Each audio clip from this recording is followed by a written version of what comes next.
It is me, your butterfly queen. Here we have conspiracy, coffee, your mom, or dad, if you burn them. Only if. If you didn't, that'd be a little weird. But you should. This one that we're covering today, I fell asleep watching Unsolved Mysteries, and this one that we're doing, it caught my eyes just a little smidge. I'm like, you have to remember, you have to remember. So, luckily there's a thing called Google, and, we can search stories of what they're about, because I totally forgot her name. Sounds like me. So, Tammy Lynn Leppert.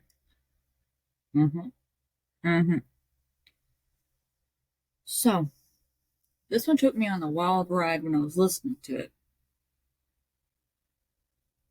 A young beauty queen mystery vanishes.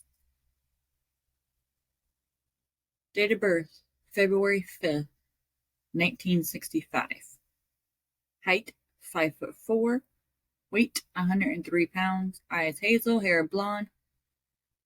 Last seen July 6th of 83. So, let's get this party started in here.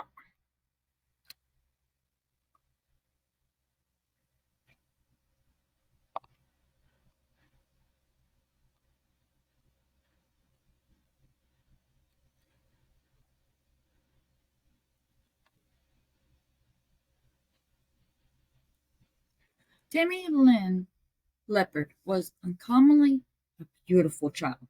She entered her first beauty contest when she was just 4 years old. By the age of 16, she had already competed in more than 300 beauty contests and had taken home 280 crowns. Do the math. Her mother, Linda, a theoretical and modeling agent, guided Tammy's career. I was constantly busy running her around to where she had to go and what she had to do, and I enjoyed it. I enjoyed watching her excel because she always went for the best and that any part she can go for the highest level, her mom said. Wing Flanagan was a close family friend. He and Tammy were like brother and sister. She would bend over and kiss me on the cheek, and I couldn't quite ever get it completely off. It was rather embarrassing to walk around with this mark. I think actually I learned to wear it proudly for after a while because it was almost a status symbol. In July of 1982, Tammy landed a part in a teen exploration film, Spring Break.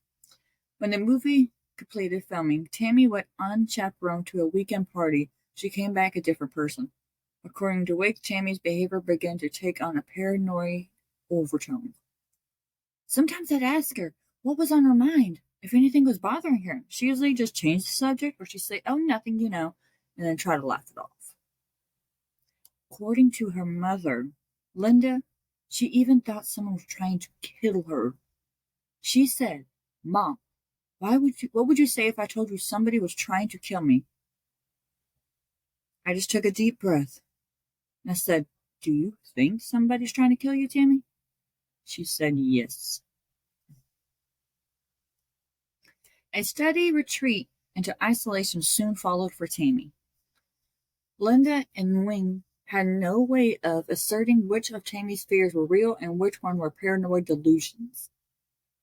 After 2 weeks of virtual seclusion, Tammy Lynn was offered a small part in a big-budget Al Pacino film, Scarface. You know Tony? You know about it, Tony? Yeah, I bet you know about it, Tony. Always eating my dang cannolis. What you gonna do about it? Come to this screen, eating my cannoli.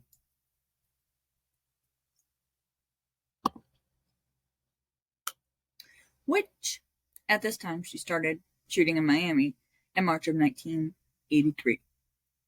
She stayed with family friend Walter Leibowitz. According to Walter, all went well until the fourth day of filming. I received a call from the casting director who told me that Tammy had a breakdown on the set. They said that it was a scene where somebody was supposed to be shot and had artificial blood splurt out. And they said that Tammy was watching the scene. She started crying hysterically, and it got so bad they had to take her to the trailer.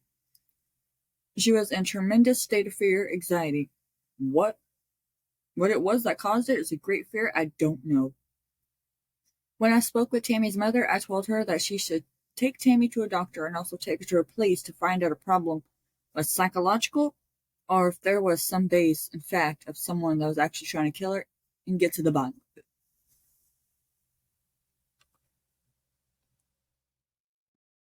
Tammy Lynn quit the film and went back home at her mother's instance. Because the mom said so. Tammy did not talk to the local sheriff, but apparently never mentioned that she felt her life was in danger. Even with her family, Tammy's paranoia ran rapid. According to Wound, Tammy was now convinced that someone was trying to poison her. There were good days and there were bad days. There was days when she was almost normal, and then there were other days when she was really edgy. Then on July 1st, Tammy finally snapped. She began smashing all the windows in her house and started attacking Wing. And that was the moment that Linda knew that she was something seriously wrong with her daughter. If I remember correctly, she thought somebody was outside, so she went outside to look around. And then when she went to try to get back in, the door was locked somehow or something. And so she freaked out and picked up something and threw it out the window, which shattered the living room window. And so that's when smashing up the house windows. Her mom was like, I handled the incident, but I didn't know if I was going to be able to handle the next one. Tammy's mother checked her into a mental hospital for a complete psych and psychiatric evaluation. Doctors found no evidence of drug or alcohol use. After 72 hours of observation, Tammy was released.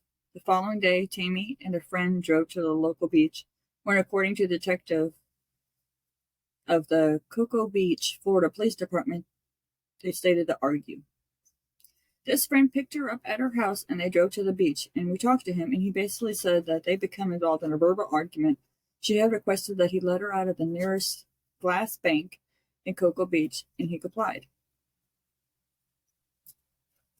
Which I remember correctly that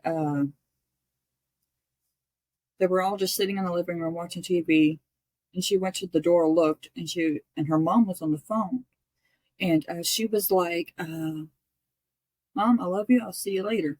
And walks out the door, and that her mom was like, "Wait, what?" and hung up the phone. And they looked outside and saw her driving away. Tammy spread that he dropped her off about 5 minutes from her house. She was barefoot and carried no purse. According to the detective, it was the last time Tammy Lynn would ever be seen alive. She disappeared without a trace. She talked to some of her close friends. They felt strongly about Tammy was having problems at home, and she wanted to leave home.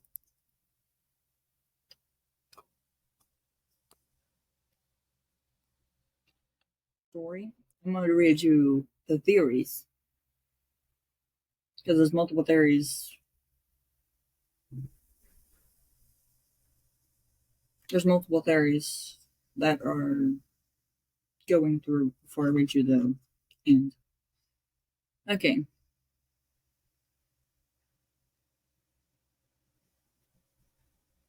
First theory.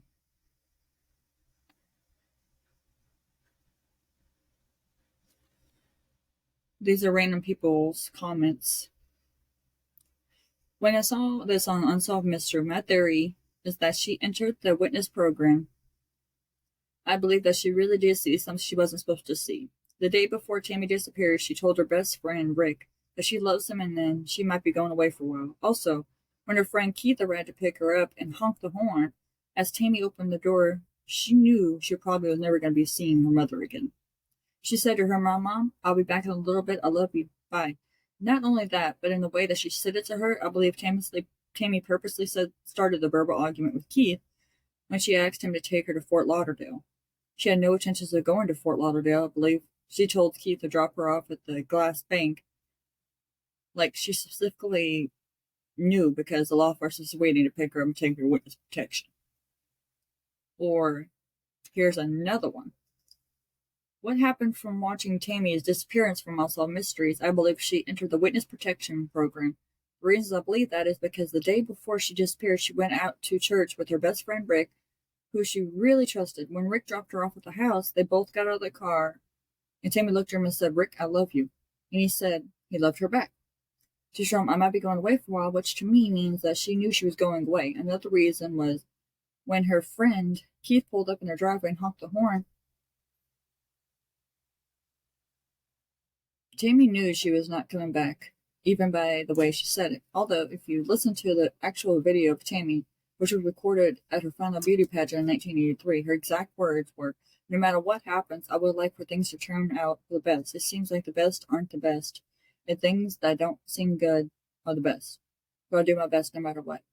I believe someone in between, after she returned home from the filming Scarface, Tammy started talking to law enforcement. From there, law enforcement agreed to provide her protection after she told them what she witnessed. They agreed to let Tammy join the witness protection program. They were probably convinced Tammy was in danger. She agreed to meet up with law enforcement on July 6th at a certain time frame. I believe it was Tammy's plan all along to have Keith drop her off at Glass Bank. She asked him to take her to Fort Lauderdale, but she knew she would have to take her there.